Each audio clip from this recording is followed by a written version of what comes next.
እስር ቤቶች ለሺህ ዓመታት ኖረዋል። ከጥንታዊ የድንጋይ ጨለማ ቤቶች እስከ ዘመናዊ የማረሚያ ስርዓቶች፣ ማህበረሰቦች ሁል ጊዜ አንድ ጥያቄ ይጠይቃሉ፤ ሕግ የሚጥሱትን ምን እናድርጋቸው? አንዳንድ እስር ቤቶች ዓላማቸው ማረብ ነው፣ አንዳንዶቹ መቅጣት፣ አንዳንዶቹ ደግሞ ሕዝብን መጠበቅ። ነገር ግን አንድ እስር ቤት የተገነባው ለማሰር ብቻ ሳይሆን ፈጽሞ ለማግለል ቢሆንስ? በኮሎራዶ በረሃ ተራሮች በዝምታ ተከበው በአሜሪካ ካሉ እስር ቤቶች ሁሉ የተለየ ስፍራ እንዲይዝ ታስቦ እስረኞቹ ሰማዩን እንጂ ተራራውን ወይም የህንፃውን ሌላ ክፍል እንዲሁም ጠባቂዎችን እንኳን እንዳያዩ ብትጮህ እንኳን ጎረቤት እስረኛ የማይሰማ በእያንዳንዱ ክፍል ውስጥ የሚገኙ አልጋዎች፣ ጠረጴዛዎችና ወንበሮች ከኮንክሪት የተሰሩ ከወለሉ ጋር አጋጥመው ዲዛይን የተደረገና እዚህ ቦታ ለሰው ልጅ ተብሎ የተሰራ አይደለም፣ እዚህ ቦታ መኖር ከሞት የከፋ ቅጣት ነው ይላሉ። ምክንያቱም ከጥበቃውና ከብቸኝነቱ የተነሳ ብዙ እስረኞች ግድግዳውን ማውራት ይጀምራሉ። አንዳንዶቹ ደግሞ ራሳቸውን ለመጉዳት ይሞክራሉ። ይፋዊ ስሙ ዩናይትድ ስቴትስ የአስተዳደር ከፍተኛ የማረሚያ ተቋም ይባላል። ዓለም ግን በአጭር ስሙ ያውቃል፣ ኤዲኤክስ ፍሎረንስ። ሰላም የጄቪ ፌኖሜናል ቤተሰቦች፣ ዛሬ በአሜሪካ እንዲሁም በዓለም ካሉ እስር ቤቶች እጅግ አስከፊ እንዲሁም የምድር ሲኦል የተባለለትን ኤዲኤክስ ፍሎረንስ ማረሚያ ቤት ዲዛይኑና በሱ ውስጥ የተፈጠሩ ክስተቶች በዝርዝር እናያለን። ይህ ወህኒ ቤት የሚገኘው በኮሎራዶ ግዛት ፍሎረንስ በሚባል አካባቢ ሲሆን በአሜሪካ የፍትህ ስርዓት ውስጥ ከክፉዎቹ ክፉ ለተባሉ ወንጀሎች የተዘጋጀ የመጨረሻው ጣቢያ ነው። This is ADX Florence. ኤዲኤክስ ሲተነተን አድሚኒስትሬሽን ማክሲማም ሲሆን አድሚኒስትሬቲቭ ማለት ወህኒ ቤቱ በተለመደው የፍርድ ቤት ትዕዛዝ ብቻ ሳይሆን በልዩ የአስተዳደር ውሳኔ እጅግ አደገኛ የተባሉ እስረኞች የሚለዩበት መሆኑን ያመለክታል። ማክሲማም ደግሞ የጥበቃው ደረጃ ከመጨረሻው ጣሪያ በላይ ስለመሆኑ ሲገልጽ ሙሉ ስሙ ሲነበብ ዩናይትድ ስቴትስ ፔኒቴንሸሪ አድሚኒስትሬቲቭ ማክሲማም ፋሲሊቲ ወይ ደግሞ የተባበሩት መንግስታት ከፍተኛ አስተዳደር ወህኒ ቤት ማለት ነው። እንዳልኳችሁ ይህን ወህኒ ቤት ሱፐር ማክስ ይባላል። ምክንያቱም በተራ ከፍተኛ ጥበቃ ወህኒ ቤት ከሚፈቀዱ ምግብ አብሮ መመገብ፣ አብሮ ስፖርት መስራት ወይም በጋራ መጽሐፍ ማንበብ በተቃራኒ አንድ እስረኛ ሌላ እስረኛን ሳያይና ሳይነካ ዓመታትን የሚያሳልፍበት የዜሮ ግንኙነት ማለትም ዜሮ ኮንታክት ወህኒ ቤት ነው። የዚህ ህንፃ ዲዛይን በእያንዳንዱ 7 በ12 ጫማ ክፍል ውስጥ የሚገኙ አልጋዎች፣ ጠረጴዛዎችና ወንበሮች ከኮንክሪትና ከወለል ጋር የተጋጣጠሙ ናቸው። ይህም ወንጀለኞቹ የቤት ዕቃዎችን ሰብሮ መሳሪያ እንዳያደርጉ ይከላከላል። በመስኮቶቹ በኩል ወደ ውጭ ሲታይ ሰማይ እንጂ ሌላ ምንም ነገር አይታይም። ይህ የሆነው እስረኛው ያለበትን ትክክለኛ ቦታ እንዳያውቅና ለማምለጥ እንዳያቅድ ነው። ሌላም ከ1400 በላይ በሩቅ መቆጣጠሪያ የሚከፈቱት የብረት በሮች ያካተተም ነው። የቀድሞው የወህኒ ቤቱ አስተዳዳሪ ሮበርት ሁድ እንደተናገሩት ኤዲኤክስ ማለት ንጹህ የሲኦል ስሪት ነው ይላሉ። እስረኞቹ በቀን ለ23 ሰዓታት በአራት ግድግዳዎች ውስጥ ይቆለፍባቸዋል። ከአንድ ሰው ጋር ፊት ለፊት መነጋገር ፍጹም የማይታሰብ ነው። ስለሆነም አንዳንዶቹ በመጸዳጃ ቤት ቱቦዎች ውስጥ ያለውን ንጹህ ውሃ በማድረግ በቱቦው በኩል ለጎረቤቶቻቸው በሹክሹክታ መልእክት ለማስተላለፍ ይሞክራሉ። አንድ እስረኛ እዚህ ግቢ ውስጥ ሲገባ እስረኛ ብቻ ሳይሆን እንደ ብሔራዊ ስጋት ነው የሚታየው። ለምሳሌ ኤል ቻፖ በሜክሲኮ 2 ጊዜ ከወህኒ ቤት ያመለጠው ታዋቂው የእጽ ንጉሥ የሚገርመው ሌላ ወህኒ ቤት በዋሻና በሄሊኮፕተር ታግዞ ሲያመልጥ ኤዲኤክስ ከተዘዋወረ በኋላ ግን ምንም ማድረግ አልቻለም። በአጭሩ ኤዲኤክስ ፍሎረንስ ማለት አምልጦ መጥፋት የማይቻልበት ድምፅ የማይሰማበትና የሰው ልጅ መጨረሻ ነው ተብሎ የሚታሰብ አስፈሪ ቦታ ነው።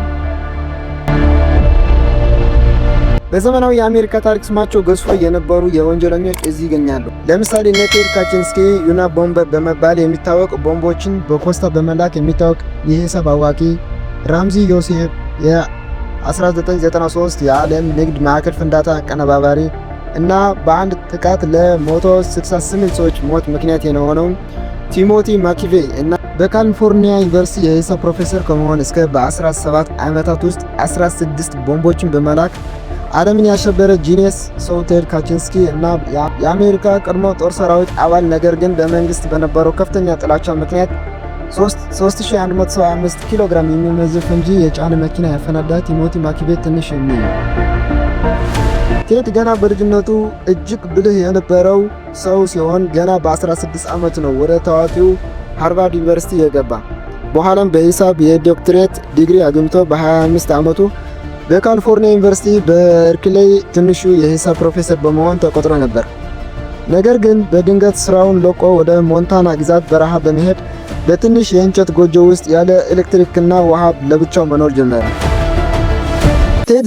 ቴድ ለዘመናዊ ቴክኖሎጂ ተከትሎ የራሱ ማኒፌስቶ ማለትም ያለውን አመለካከት፣ ዓላማ እና የሚከተለውን ፖሊሲ ለህዝብ ይፋ የሚያደርግበት የጽሑፍ መግለጫ ነበረው።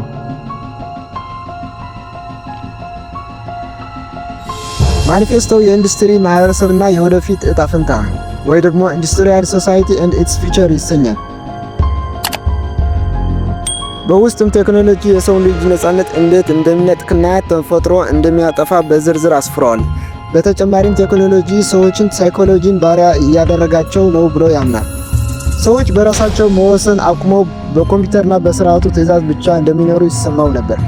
ይህም ዳግም በሰላማዊ መንገድ አይቀየርም ብሎ ስለወሰነ ሰዎችን ላይ ፍርሃት በመፍጠርና የቴክኖሎጂ ተቋማት በማጥቃት የኢንዱስትሪ ስርዓት ማፍረስ ፈልጎ ነበር። ቴድ ቦምቦችን ዝም ብሎ በማንኛውም ሰው ላይ ሳይሆን ኢላማው ከቴክኖሎጂና ከሳይንስ ጋር ግንኙነት ያላቸው ሰዎች ነበር የሚልከው። ቴድ ኤፍቢአይን ለማስገደድ አንድ ብልሃት ተጠቀመ።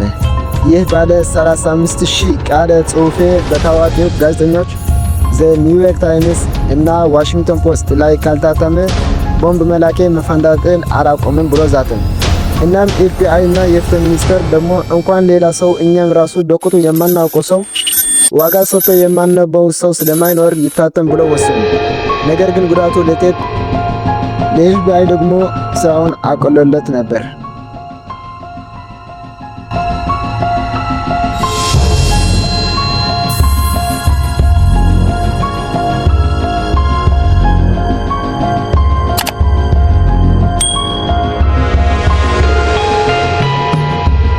ምክንያቱም የቴድ ወንድም ዴቪድ እንደ አጋጣሚ የታተመ የወንድሙ ጽሑፍ ሲያነበው ከጽሑፉ አጻጻፍና አባባል ተረድቶም የወንድሙ መሆኑን አወቀና ስለሱ ጥቆማ ለኤፍቢአይ ሰጠ። ስለሆነም በ1996 እንደ አውሮፓውያን አቆጣጠር በሚኖርባት ትንሽ ጎጆ ቤት ተያዘ። ከተያዘም በኋላ የእድሜ ልክ እስራት ከተፈረደበት በኋላ ወደ ኤዲኤክስ ፍሎረንስ ተላከ። እዚያም ለ3 ዓመታት ብቻውን በሲሚንቶ ክፍል ቢቆለፍም አእምሮው ግን ስራ አላቆመም ነበር። ማለትም በእስር ሆኖ መጽሐፎችን አሳትሟል። የቴድ ባህሪ ከሌሎች የተለየ መልኩ በጣም ረጋ ያለና ስነ ስርዓት ያለው፣ ነገር ግን ቴድ ጨምሮ ሌሎች እስረኞች ብቻቸውን ያስራቸዋል። ምክንያቱም የራሳቸውን ተከታይ እንዳያፈሩና መልእክት እንዳያስተላልፉ ተስቦ ነው። በመጨረሻም ቴድ በኤዲኤክስ ለ23 ዓመታት ከቆየ በኋላ በ2021 መጨረሻ አካባቢ በጤና ችግር ማለትም ካንሰር ምክንያት ወደ ሌላ እስር ቤት ቢዘዋወርም ህይወቱ በ81 ዓመቱ 2023 እንደ አውሮፓውያን አቆጣጠር አልፏል። ሌላ ደግሞ ቲሞቲ ማኪቤ ይባላል። ቲሞቲ ማኪቤ የቀድሞ የአሜሪካ ጦር ሰራዊት አባልና በባህሪ ሰላጤው ጦርነት የተሳተፈ ወታደር ነበር። ነገር ግን በመንግስት ላይ በነበረው ከፍተኛ ጥላቻ ምክንያት በአፕሪል 1995 በኦክላሆማ ሲቲ በሚገኘው አልፍሬድ ቢ ሞራ የፌዴራል መንግስት ህንፃ ፊት ለፊት 7000 ፓውንድ ወይ ደግሞ 3175 ኪሎ ግራም የሚመዝን ፈንጂ የጫነ መኪና አፈነዳ። በዚህ ፍንዳታ 168 ሰዎች ሞተዋል። ከ680 በላይ ሰዎች ዳግም ቆስለዋል። ማኪቤ ይህንን ያደረገው ለመበቀልና ለፈጸመው ጥቃት ምንም ጸጸት እንደሌለው ገልጸዋል። በተጨማሪም የጥቃቱ ዓላማ በመንግስት ላይ አመጽ እንዲቀሰቀስና መንግስት በህዝብ ላይ ያለውን ቁጥጥር እንዲቀንስ ለማስገደድ ነበር። ከተያዘም በኋላ እንደ አውሮፓውያን አቆጣጠር በ1997 የሞት ፍርድ ቢፈረድበትም በኤዲኤክስ እስር ቤት ሳለ በ2011 እንደ አውሮፓውያን አቆጣጠር በመርፌ እንዲገደል ተደረገ። የኢዲኤክስ አስፈሪነት በግርፋት ወይም በአካል ጉዳት ላይ የተመሰረተ አይደለም። ይልቁንም አእምሮን በመስበር ላይ የተመሰረተ ነው። በክፍሉ ውስጥ መብራት 24 ሰዓት ይበራል። እስረኞቹ ቀንና ሌሊቱ ለመለየት ይቸግራሉ። ብዙዎቹም ሕያው ሙታን እንደሆኑ ይሰማቸዋል። አንዳንድ ተሟጋቾች ይህን ወህኒ ቤት ለጭንቀት፣ ለድብርት፣ የሌለ ነገር እንዳለ አድርጎ እንደማየት እና ለትውስታ ችግሮች ይዳረጋል ብለው ሲያወግዙት፣ አንዳንዱ ደግሞ እነዚህ እስረኞች በሌላ እስር ቤት ውስጥ እያሉ እንኳን ግድያ፣ ጥቃት የፈጸሙ ናቸው። ስለዚህ ማህበረሰቡና የጥበቃ ሰራተኞች ለመጠበቅ የመጨረሻው የጥበቃ እርምጃ አስፈላጊነት ይደግፋሉ። እስካሁን ከዚህ እስር ቤት ያመለጠ የለም። ጥበቃው ውጤታማ ነው፣ ነገር ግን በምን ዋጋ? ኢዲኤክስ ፍሎረንስ እስር ቤት ነው፣ ነገር ግን ዓላማው ምንድን ነው? በቀል፣ ማረም ወይንስ ጥበቃ? ይህ የአሜሪካ እጅግ ጥብቅ እስር ቤት የተገነባው በዝምታ ላይ ነው። ዝምታ እንደ ጥበቃ፣ ዝምታ እንደ ቅጣት ማለት ነው። ሰዎች ለዚህ እስር ቤት ያላቸው አመለካከት ፖዚቲቭ እና ኔጌቲቭ አመለካከት ይገልጻሉ። ነገር ግን የእናንተ ሀሳብ በዚህ እስር ቤት ላይ ምን ይመስላል? ሀሳባችሁን ኮሜንት ላይ አስቀምጡልኝ። Rogers, because like its namesake, it's the most sophisticated prison ever designed. We have hundreds of night vision cameras, hundreds of gates that are electronic. We can live time monitor over 50 languages